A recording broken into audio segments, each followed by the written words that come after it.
Ассаламу алейкум, қадірлі достар. Қармаған ұрызыңыздар қабыл болсын. Қысқаша баянымызды баштайбыз. Сіздер каналыбызға қаттала кетүүнү унутпаңыздар.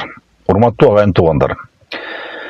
Кейбір күнөөлөр көзгө дароо көрүнөт. Мисалы, оорлук, аракетчилик, зөөкүрлүк сыяктуу. Адам андай иштерден сактанууга аракет кылат. Бирок кейбір күнөөлөр бар. Алар көрүнбөйт. Бирок жүрөктү бузат.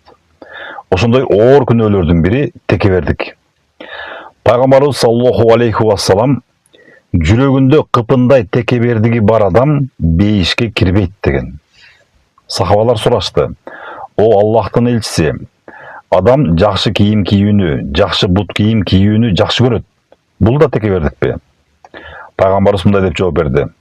Аллах сулуулукту жакшы көрөт.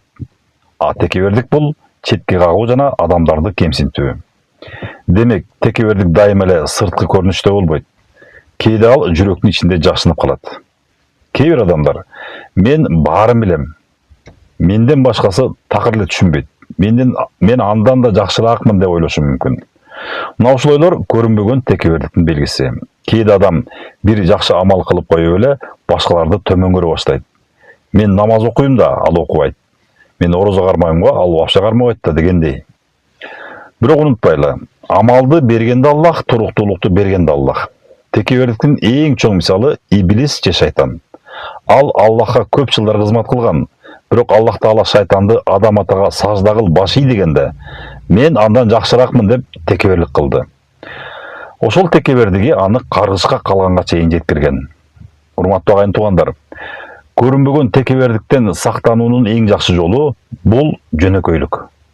Пайгамбарыбыз айткан, ким Аллах үчүн жөнөкөй болсо, Аллах анын даражасын көтөрөт. Ошондуктан адам өзүнө дайыма, мен адамдарды төмөн көрүп жаткан жокмунбу?